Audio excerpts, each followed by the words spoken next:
남편이, 그러니까 제가 재혼을 했는데, 예. 남자가 원래 결혼을 하고 애가 있었어요. 근데 저희 가정에서는 아무도 모르고 저만 알고 있거든요. 저한테만 얘기를 했었거든요. 예. 그래서 그냥 그때 처음에 이제 3, 4년 태어나자마자 예. 애를 무작정 뺏어가고 남편이 바람도 안 타는데 바람 폈다고 온갖 의심을 다 해가면서 예. 애를 뺏어갔대요. 아, 그러니까 어, 남편분께서 지금 재혼하신 거죠, 시청자님과? 네. 예. 그래서 했는데 그리고 양육비도 50만 원 준다니까 양육비도 장난하냐고 누구 코에 붙이냐면서 양육비도 필요 없다고 그러고 나가고 예. 다시 이제 남편이랑 아버님이 이제 빌려갔는데 이제 여자가 문제봤다면서 싫다고 이제 거절해가지고 예. 혼났대요. 그리고 아기가 5살 때 와가지고 이제 전화가 와가지고 호적을 쳐달라고 그래서 호적도 다 이제 깔끔하게 이제 예. 의시성으로 이렇게 가게끔 하고 자기 엄마 성 따라 아, 그쪽 그 전 부인 성을 따라서 아이 이름도 바꿔주셨다고요? 근데 그러니까 우지연으로 김지연에서 우지연으로 바꿨거든요. 예. 그리고 나서 이제 남편이 계속 연락이 없다가 예. 제가 결혼하고 한 달 만에 연락이 와가 애를 데려가라는 거예요. 그래서 애를 데려가라고 하더니 예. 나중에 또 이제 제가 이제 외국 여행 갔는데 10월 달에 전화해가지고는 그때는 뭐 그냥 양육비를 달라 하시고 저보고 이제 만나자고 하는데 남편분 만나자고 하는데 예.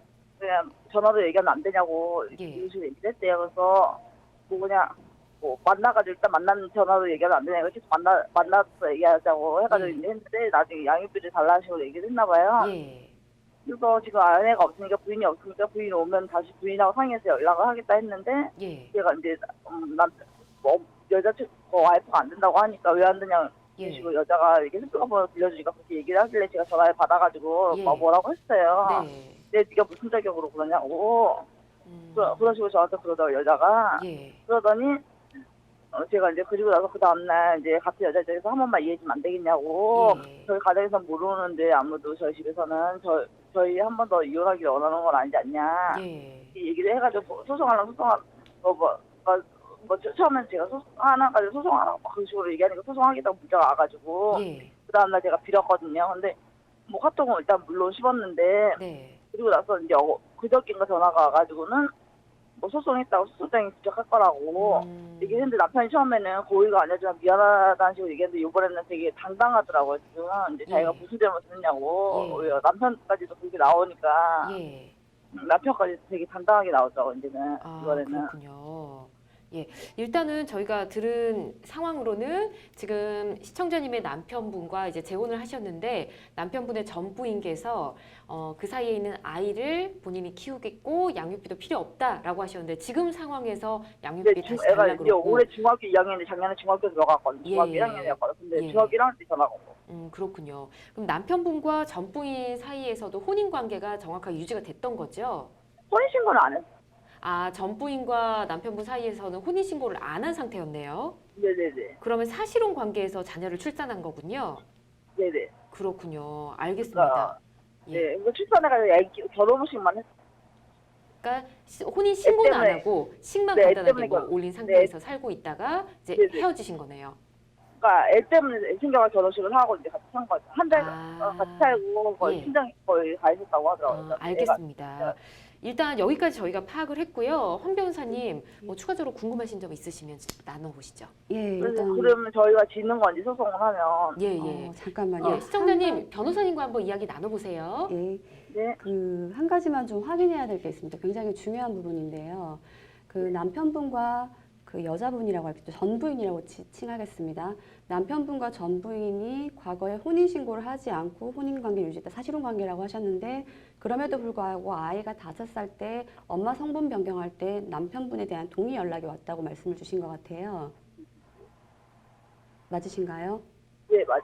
그렇죠. 그러면은 대개의 사실혼 관계인 경우에는 이제 부부 사이에는 사실혼 관계적 혼인 신고를 안 한 관계를 하더라도 아이와 아빠의 관계는 또 법적인 관계가 있는지 별도로 봐야 네. 되는데 그러니까 초본만 뜨면은 아빠는 인기 증명이 된다고 하더라고요. 아빠의 초본에 뜨면. 그렇죠. 그래서 그걸 확인하고 싶었어요. 그러면은 일단은 뭐 아버님께서 출생을 하셨던 남편분께서 출생 신고를 하셨던 아니면 뭐 다른 절차를 거치셨던 어쨌든 아이와 아빠는 법적인 부자 관계는 성립되어 있는 것 같습니다. 그러면요. 그를 토대로 이제 말씀을 드리자면은 일단 부자 관계가 성립되어 있으니까 아무리 아이의 성과 본을 엄마 성으로 바꾸었다 하더라도 일단은 아이의 아빠인 남편분은 양육비 지급 의무는 발생을 합니다. 그런데 이제 문제가 뭐냐면은 예전에 처음에 이제 갈라설 때 남편분과 전 부인이 갈라설 때 양육비 받지 않겠다라고 한 부분이 있으셨던 것 같습니다. 네네. 그렇죠? 네. 그러면은 이상한 게 예전에 안 받는다고 그렇게 해서 협의이혼 신고하고 그다음에 그렇게까지 각서까지 다 썼는데 이제 와서 달라고 하는 건 과연 성립할 수 있는가 부분인 거죠. 네. 일단은 결론부터 말씀드리면은 특별한 사정 변경이 있을 경우에는 가능합니다. 특별한 사정 변경이라고 하는 건 이런 거죠. 예전에 아이가 태어났을 때, 그 다음에 두 분이서 남편분과 전부인 서로 이혼을 하실 때, 협의혼 이야기하실 때 누군가가 더 경제적으로 더 우월하기 때문에 그러면 안 받겠어. 아니면 누군가가 내가 양육권을 너무 갖고 싶기 때문에 양육비까지는 요구하지 않고 끝나겠어. 여러 가지 조건이 있겠죠. 그 부분이 있었는데 지금에 와서 아이가 지금 중2라고 하시지 않으셨습니까?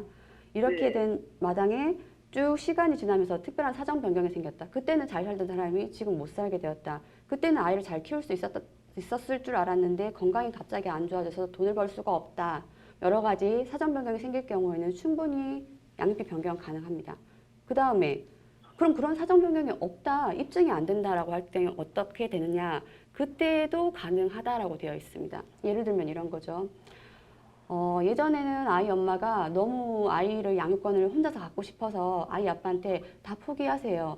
양육비 다 포기하겠습니다. 그러면 제 양육권만 주면은 그냥 깨끗이 물러나겠습니다. 이렇게 했는데 키우다 보니까 아이를 키우고 너무 버거운 거예요. 그것은 곧 아이의 경제적인 복리에도 좋지 않은 경우가 발생하는 거죠. 아기 엄마가 혼자 키우면서 아이를 키우는 거는 아이도 경제적으로 곤궁한 상황이 되는 거니까요. 즉 특별한 사정 변경이 없다 하더라도 그 당시에 협의한 내용이 아이에게 좋지 않은 결과를 발생한다라고 하면은 사정 변경 없이도 직권으로 변경도 가능하니까 결과적으로 양육비는 좀 지급하셔야 될 문제인 것 같고요. 다만 금액의 문제가 있을 것 같습니다. 저희가 소송을 하면 지나요? 그게 만약에? 진다라는 개념이 그 남편분께서 양육비를 지급해야 되는 겁니까? 라고 물으신다면은 지급을 하셔야 될 가능성이 굉장히 클 것 같고요. 그리고 다만 이제 금액 부분에 대해서 좀 다투실 부분이 있으실 것 같습니다. 네. 혹시 더 궁금하신 점은 없으신가요? 네네. 예, 일단은 좀 안타까운 상황이긴 한데 아이가 있기 때문에 양육비는 지급을 해야 된다라는 판결이 나올 걸로 근데 한 변호사님께서 얼마 정도 지급해야 되는 거예요? 예, 지금 말씀해주신 내용으로는 금액 부분이 문제가 될 거다라고 네. 말씀을 주셨는데 어떨까요? 그 양육비 산정 기준표라고 있습니다. 일단 기본적으로 그게 가장 베이스가 되는 거고요. 그 산정 기준표의 첫 번째 조건은 양육비를 지급해야 될 사람과 양육비를 지급받을 사람, 양자의 소득을 기준으로 해서 판단을 합니다. 물론 소득이 잘 판단되시지도 않는 분들도 있지만 잘 판단되시는 분도 있기 때문에 이름으로 판단해서 그 소득을 기준으로 해서 이 아이를 키우는데 얼마 정도가 필요하다고 산정 기준을 들어갑니다. 근데 양육비 변경 심판 청구를 들어갈 때 제일 중요한 거는 대개의 경우에는 과거의 양육비를 일거에 청구하는 경우가 너무 많습니다. 그럴 때에는 그렇죠. 그러니까 아이가 예전에 이렇게 저렇게 해서 협의혼 하실 때 지금 협의혼 아니 사실혼 해소인 거죠. 협의원보다는 애들 그냥 아예 데리고 무조건 간 거야, 도망간 거. 맞습니다. 사실혼 해소가 더 맞는 말씀인 것 같아요.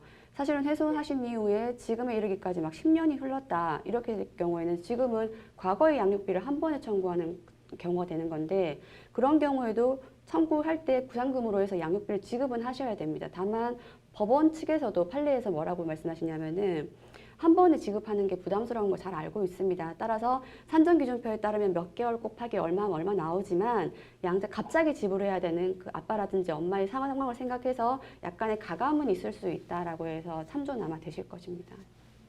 네, 이렇게 말씀드리겠습니다. 우선은 지금 상담 내용을 전해드렸으니까 남편분과도 한번 잘 얘기를 해보시고요. 잘 합의가 됐으면 좋겠습니다. 네, 이렇게 말씀드리겠습니다.